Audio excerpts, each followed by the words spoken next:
In this lesson, we're going to use properties of tangents to solve problems.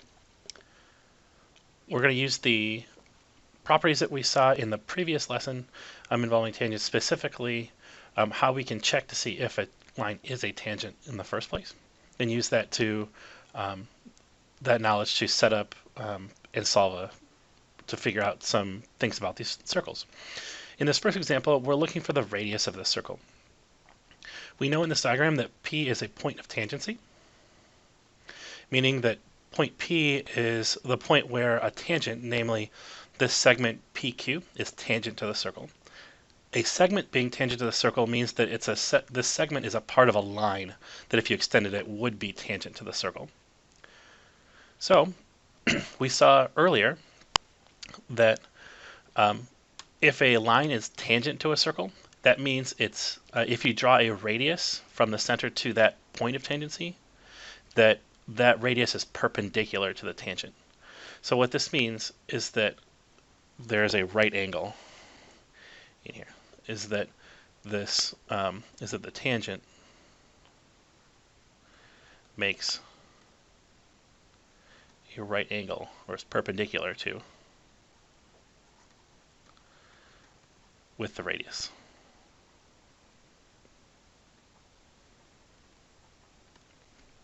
Namely, that this is a right angle, and moreover, that this PQO must be a right triangle. Since it's a right triangle,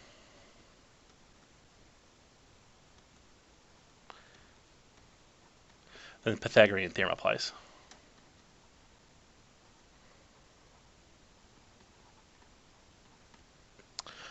So let's see, in this triangle, it looks like we have the following. It looks like the hypotenuse is segment OQ. So the legs are r and 36. So I think, according to the Pythagorean theorem, r squared plus 36 squared is equal to the hypotenuse squared. And the hypotenuse is r plus this extra 24. So r plus 24 squared. This looks exactly like the example problem we did in the warm-up, specifically the second warm-up problem yesterday, or in the previous video.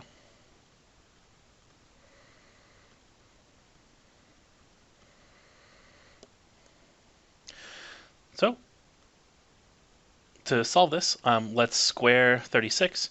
We're going to think of r plus 24 squared as r plus 24 times itself. We'll do some distributive property, and we can quickly show with our calculator that r squared plus 36 times 36 is 1296.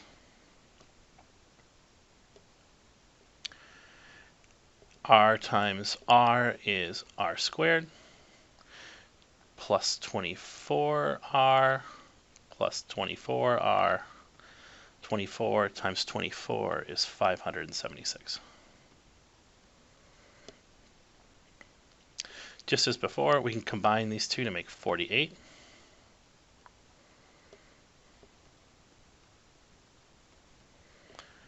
And also note that there's an r squared on both sides. So if we subtract r squared from both sides, we don't have a quadratic to solve anymore. It's just a two-step linear equation. Finish this by subtracting 576.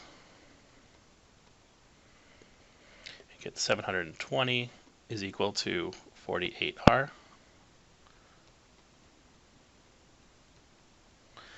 And find that the radius has to be 15 units.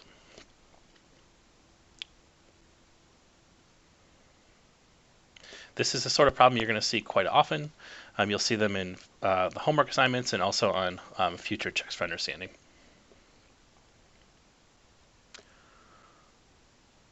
Lastly for today, or for this video at least, we also saw that one of the other properties we saw in the previous video is set up like this.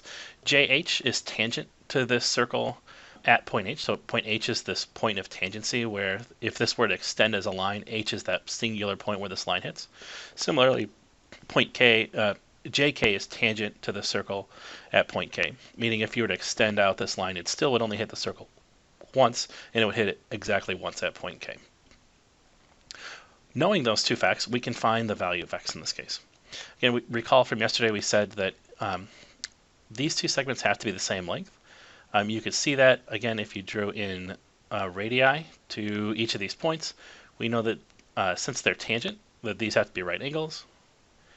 And also, if you were to connect the center to this point, we'd create two right triangles, and they're congruent because the radii are the same length, the shared length is the same length, and they're both right triangles. So these are congruent triangles by hypotenuse leg.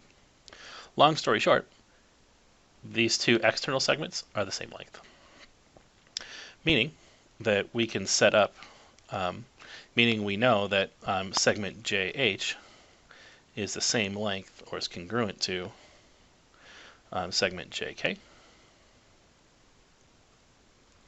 which tells me that 7x minus 23 is the same as 61. Or if I add 23 to both sides, we get 7x is equal to 84. And if I divide by 7, then I get x is got to be 12.